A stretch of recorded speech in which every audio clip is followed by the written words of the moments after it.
લક્ષ્ય ન્યૂઝ, એક નજર, એક લક્ષ્ય. ચુડાના બીઆરસી ભવન ખાતે દિવ્યાંગ વિદ્યાર્થીઓના વાલીઓ માટે મતદાન જાગૃતિ કાર્યક્રમ યોજાયો.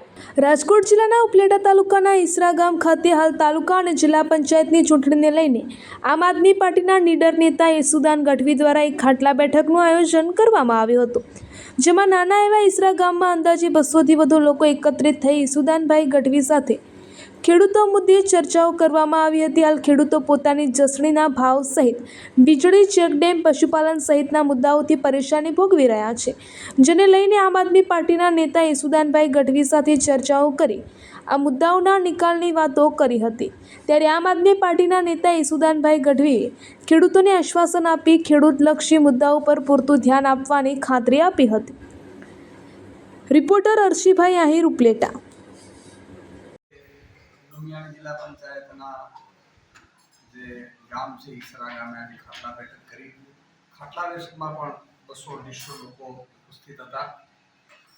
ગામ લોકોને, ગ્રામજનોને આખી ઉમ્મીદ છે આમ આદમી પાર્ટી. આખા સૌરાષ્ટ્રમાં તો એક માહોલ બન્યો છે કે ભાઈ શાવાનું ચાવશે તો કાંઈક ગંદકી રાજનીતિમાંથી સફાઈ થશે. આજે ખેડૂતોને ભાવ નથી મળતા. અહીંયા એક ચેકડેમનો પ્રશ્ન હતો, વારંવાર તૂટી જાય છે ચેકડેમ, ગ્રામજનો બનાવે છે, તૂટી જાય, કોઈ સરકાર અથવા સરકારના માણસો જોતા ખૂબ જ દુઃખદ. ખેડૂતને જોઈએ શું?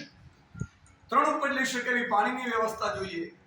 ખેડૂતને વીજળી તમે ફ્રી આપી દો, દિવસે આપી દો, અને ખેડૂતને પૂરતા ભાવ આપી દો તો ખેડૂત સમૃદ્ધ બની શકે એવી સ્થિતિમાં છે.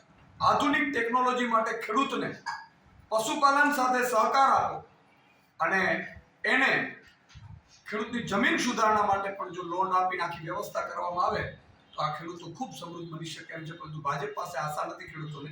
એટલા માટે આજે અમે અમારા ઉમેદવારશ્રીઓ છે એમના પ્રચારાર્થે આવ્યા છે. લોકોમાં ખૂબ ઉત્સાહ છે અને મને પૂરો વિશ્વાસ છે કે આ ધોરાજી ઉપલેટામાં ખૂબ પરિણામ સારા આવશે.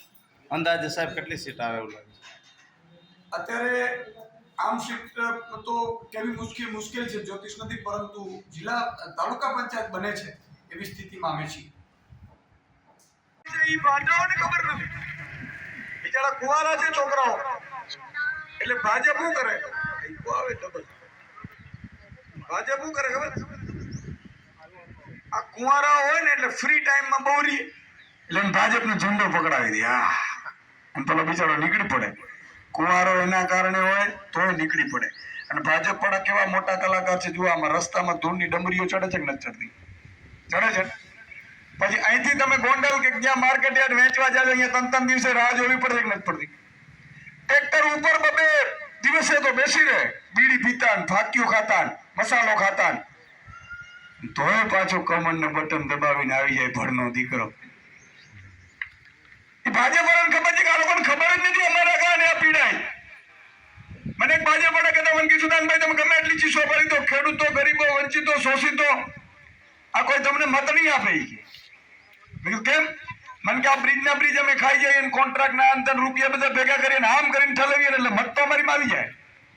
મેં કીધું આજે આવશે, કદાચ કાલે આવશે, એક દિવસ મને આ જનતા ઉપર વિશ્વાસ છે. કલાકારો, તમે જનતાને મૂર્ખ બનાવો છો, વારંવાર ભ્રમિત કરો છો, પણ એક દિવસ એવો દિવસ આવશે કે જ્યારે મારી જનતાને ખબર પડી જશે કે મારો દીકરો કુંવારો આના માટે છે, ભાજપના કારણે છે, મારા દીકરાને ખેતી છોડવી પડી રહી છે એ પણ ભાજપના કારણે છે, મારો માલનો ભાવ નથી આવતો, ઉપજનો ભાવ એ પણ ભાજપના કારણે છે, પાણી સારું નથી મળતું, વીજળી પણ નથી મળતી, વીજળીના પીજીવીસીએલની રેડા પડે છે એ ભાજપના કારણે છે.